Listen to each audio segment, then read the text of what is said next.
আমার এই ৭ বছরের সংসারে আরও একটা নতুন জিনিস যোগ হয়ে সংসারের পরিপূর্ণতা পেল। প্রত্যেকটা মেয়েরই কিন্তু তার সংসার নিয়ে অনেক, অনেক স্বপ্ন থাকে। আমি কিন্তু তার ব্যতিক্রম না।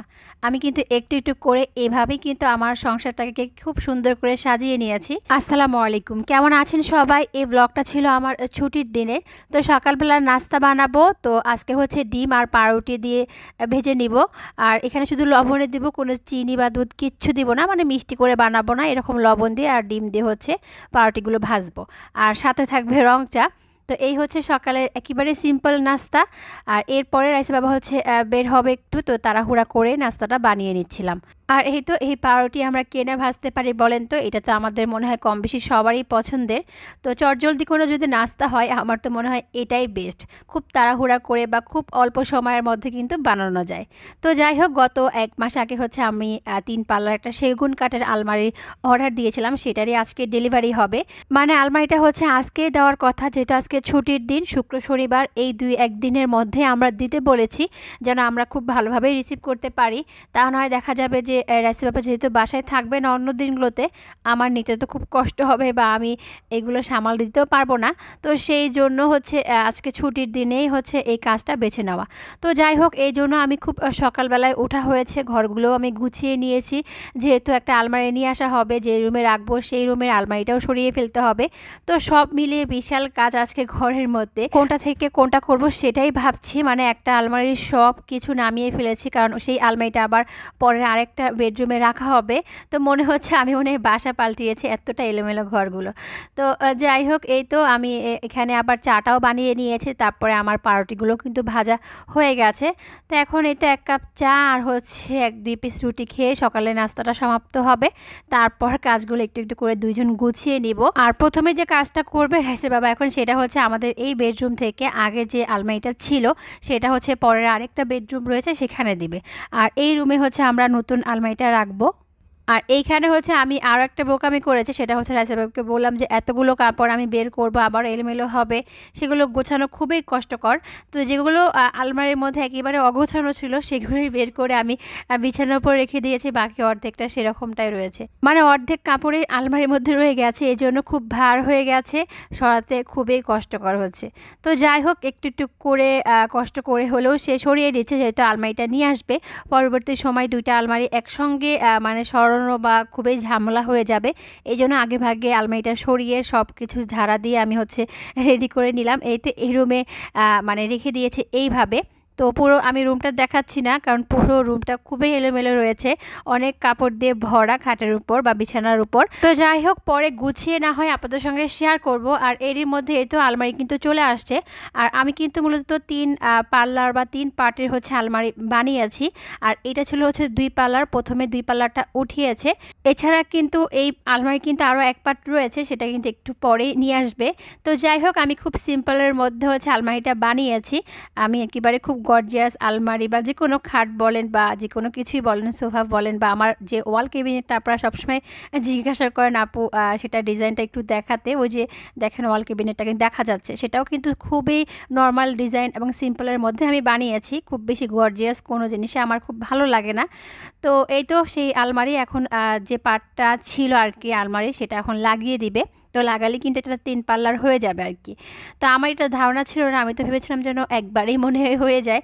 তো একবারে হলে তার উঠানো অসম্ভব ব্যাপার হবে। তো এই জন্য এইভাবে হয়তো তারা বানিয়েছে। তো যাই হোক, আমার ঘরে তো এর আগে থেকেই হচ্ছে একটা আলমারি আর হচ্ছে ছোট্ট একটা ওয়ার্ড্রপ ছিল রাইসার জন্য। তো এটা দিয়ে এই পর্যন্ত তো চলে গেল। তো ইদানিং মনে হচ্ছিল অনেকদিন যাবো যে আর একটা আলমারি বানাবো। আর এই আলমারি বা এরকম জিনিস তো সবারই প্রয়োজনীয়, কম বেশি সবারই খুব দরকারি জিনিস। তো আমরা খুব তাড়াহুড়াও করিনি। তারপর এই তো এই ৩ পাল্লার এই সেগুন কাঠের হচ্ছে আলমারিটা বানিয়ে নিয়েছি আমাদের দুজনার পছন্দ মতোই।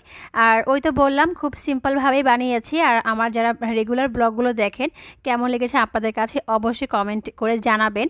আর এই তো তারা সেট করে দিলেই আমি পরে আলমারিটা খুব ভালোভাবে গুছিয়ে নিব। তো আজকের ব্লগটা এই পর্যন্তই ছিল। পরবর্তী সময় না হয় আপনাদেরকে আলমারির ভেতরটা বা আলমারিটা আরও সুন্দর করে দেখিয়ে দিব। আজকে হচ্ছে ১৫ রকমের আচার দিয়ে খিচুড়ি খাবো। তো সেই জন্য আজকে মুগ ডালের খিচুড়ি, গরুর মাংসের পাতলা ঝোল রান্না করেছি। আর দেখেন এখানে কত রকমের আচার, সবগুলো দেখে আর এখন শেষ করতে পারবো না। তো চলেন আজকের ব্লগে আপনাদের সঙ্গে শেয়ার করি। শুক্রবার ছিল রাইসের বাবাও বাসায় ছিল।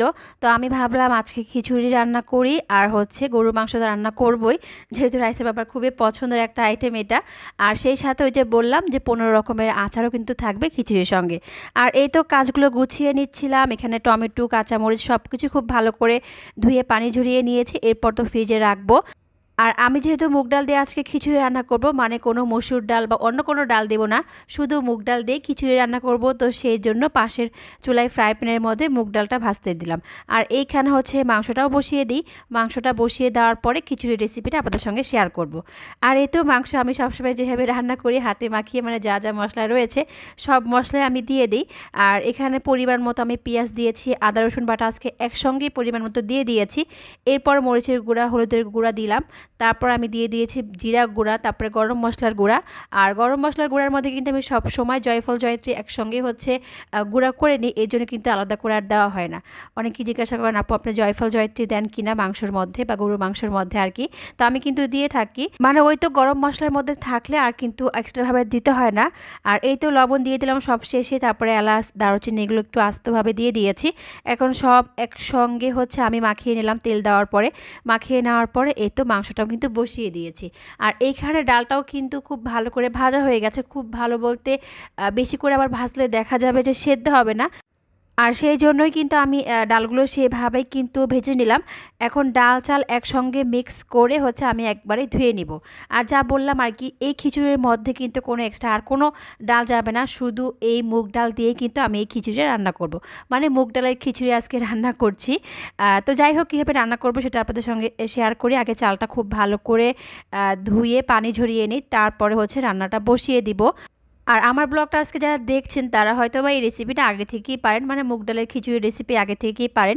যারা পারেন না তাদের জন্য রেসিপি ইনশাল্লাহ এখন তো শেয়ারই করা হবে। তো এই তো চালটা আমি কিন্তু ভালো করে কয়েকবার কিন্তু সময় নিয়ে ধুয়ে নিয়েছি। এখন ধোয়া শেষ করে এই তো পানি ঝরাতে দিলাম। আর এই তো পোলার পাতিলের মধ্যে আমি এলাচ দারুচিনি তেজপাতা এগুলো খুব ভালো করে ভাজার পর এখানে হচ্ছে আদা রসুন বাটাও দিয়েছিলাম আমি 1 চামচ করে। তারপরে আমি আরও কিছুক্ষণ বাটা মশলাটা এর মধ্যে ভাজা হয়ে যাওয়ার পরে আমি এর মধ্যে এই তো চাল ডাল সব একসঙ্গে দিয়ে দিয়েছি। দেওয়ার পরে এখানে সামান্য পরিমাণ শুধু হলুদ যাবে, আর কোনো মশলাই অ্যাড করব না।